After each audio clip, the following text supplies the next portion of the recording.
বিশ্ব মুক্ত গণমাধ্যম দিবসে গণমাধ্যম সূচক 2024 সংস্করণ প্রকাশ করেছে রিপোর্টার্স উইথআউট বর্ডার্স।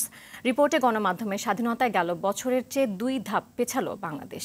180 দেশের মধ্যে বাংলাদেশের অবস্থান 165তম। এদিকে গণমাধ্যমের স্বাধীনতায় বৈশ্বিক সূচকে শীর্ষে নরওয়ে। বিস্তারিত বিন ইয়ামিনের রিপোর্টে।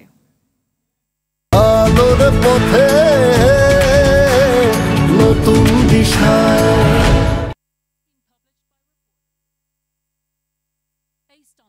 স্বাধীন সাংবাদিকতা চর্চায় প্রতি বছরই 180টি দেশ ও অঞ্চলের মধ্যে বিশ্ব মুক্ত গণমাধ্যম সূচক প্রকাশ করে আন্তর্জাতিক সংস্থা রিপোর্টার্স উইদাউট বর্ডার্স।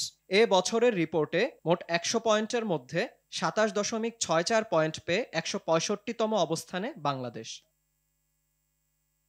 গেল বছর 35.31 পয়েন্ট নিয়ে বাংলাদেশের অবস্থান ছিল 163তম। সেই হিসাবে স্বাধীন গণমাধ্যম চর্চায় আরও 2 ধাপ পিছিয়েছে বাংলাদেশ। তবে 91.89 পয়েন্ট নিয়ে এবারের সূচকেও শীর্ষে নরওয়ে।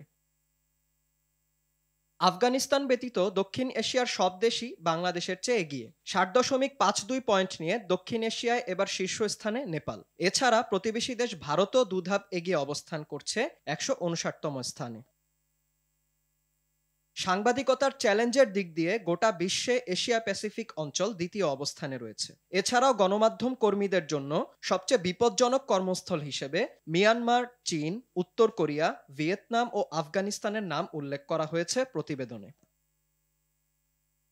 বিশ্ব মুক্ত গণমাধ্যম সূচকের মাধ্যমে বিশ্বের বিভিন্ন দেশ ও অঞ্চলের সাংবাদিকরা কতটুকু স্বাধীনভাবে দায়িত্ব পালন করেন তা যাচাই করা হয়। প্যারিস ভিত্তিক এ সংস্থাটি প্রতিটি দেশের রাজনৈতিক প্রেক্ষাপট, আইনি অবকাঠামো, অর্থনৈতিক প্রেক্ষাপট, আর্থসামাজিক অবস্থা ও নিরাপত্তা এ 5টি বিষয়ের উপর ভিত্তি করে সূচক তৈরি করে থাকে।